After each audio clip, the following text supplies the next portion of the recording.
আকস্মিক বন্যার কারণে বিপর্যস্ত হয়ে পড়েছে উত্তর পূর্বাঞ্চলের কয়েকটি জেলা।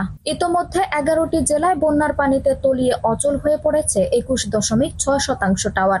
ভারত থেকে নেমে আসা পানির ঢল ও টানা বর্ষণ অব্যাহত থাকলে এবং বন্যার পানি নামতে সময় নিলে টেলিযোগাযোগ ব্যবস্থা ক্ষতিগ্রস্ত হওয়ার আশঙ্কা করা হচ্ছে। এমন পরিস্থিতিতে বন্যা কবলিত এলাকার মানুষের সঙ্গে সার্বক্ষণিক যোগাযোগ করতে বাংলাদেশ স্যাটেলাইট কোম্পানির সহায়তায় 10টি ভি-সেট প্রস্তুত রাখা হয়েছে। ইতোমধ্যে 5টি ভি-সেট ফেনীর জেলা প্রশাসকের কাছে পাঠানো হয়েছে।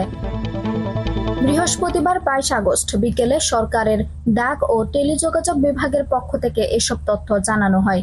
সংশ্লিষ্টরা জানান, বন্যা দুর্গত এলাকার জনগণের সঙ্গে সার্বক্ষণিক যোগাযোগ করতে বাংলাদেশ স্যাটেলাইট কোম্পানির সহায়তায় 10টি ভি-সেট প্রস্তুত রাখা হয়েছে। এর মধ্যে 5টি ভি-সেট ফেনীর জেলা প্রশাসকের কাছে পাঠানো হয়েছে। এদিকে পাহাড়ি ঢল আর বৃষ্টিতে সৃষ্ট আকস্মিক বন্যায় বিপর্যস্ত ফেনী, সুনামগঞ্জ, মৌলভীবাজার, হবিগঞ্জ, কুমিল্লা, নোয়াখালী, চট্টগ্রাম, লক্ষ্মীপুর ও খাগড়াছড়ি এলাকায় মোবাইল নেটওয়ার্ক ফ্রি করার নির্দেশনা দিয়েছে তথ্য ও সম্প্রচার উপদেষ্টা মোহাম্মদ নাহিদ ইসলাম। বৃহস্পতিবার তথ্য ও সম্প্রচার মন্ত্রণালয়ের জনসংযোগ কর্মকর্তা আশরাফা এমদাদ এক সংবাদ বিজ্ঞপ্তিতে এ তথ্য জানান।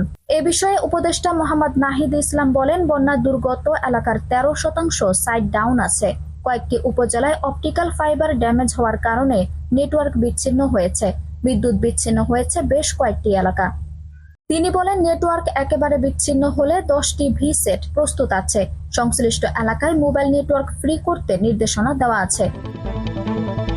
অপরদিকে মোবাইল টাওয়ার সার্বক্ষণিক চালু রাখার প্রয়োজনীয় ব্যবস্থা নিতে সকল মোবাইল অপারেটর এবং টাওয়ার শেয়ারিং কোম্পানিদেরও বিটিআরসি থেকে নির্দেশনা দেওয়া হয়েছে। এছাড়াও অপারেটরদের সঙ্গে বিটিআরসি থেকে ভার্চুয়ালি সার্বক্ষণিক যোগাযোগ স্থাপনের মাধ্যমে কার্যক্রম পরিচালনা করা হচ্ছে।